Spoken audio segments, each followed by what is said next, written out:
कल्याणजवळील आंबिवली परिसरात एक धक्कादायक प्रकार घडलेला आहे। अघोरी विद्येच्या नावाखाली मुलीवर लैंगिक अत्याचार। भोंदूबाबाचे संतापजनक कृत्य। भोंदूबाबाचे नाव अरविंद जाधव।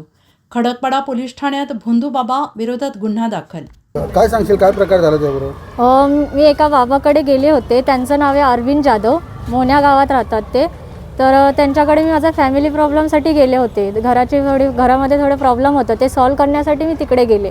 पण त्या बाबांनी माझ्यासोबत खूप घाणेरड्या प्रकाराने कृत्य केले। म्हणजे की मी माझ्या रिलेटिव्हला घेऊन गेले होते, एका रूममध्ये मला बसवलं।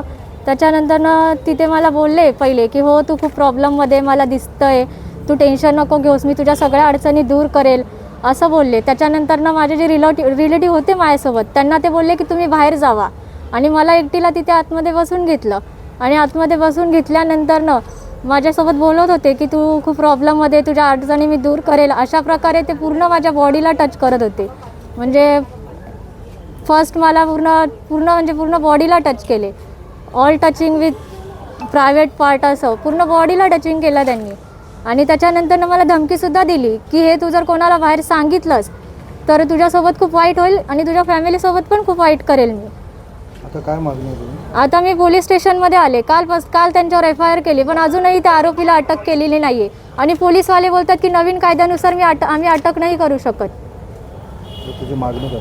माझी मागणी की त्याला अटक करावं, मला न्याय पाहिजे बस। खडकपाडा पोलीस स्टेशनमध्ये आम्ही एक विनयभंगचा गुन्हा दाखल केलेला असून तो गुन्हा आंबिवली परिसरातील आहे। आणि एक व्यक्ती जे 50 वर्षाचा आहे त्याच्याकडे त्याच्या अडचणी सांगायला गेली महिला, आणि तो विनयभंग केला अशी तक्रारवरून आपण तात्काळ गुन्हा दाखल केलेला आहे।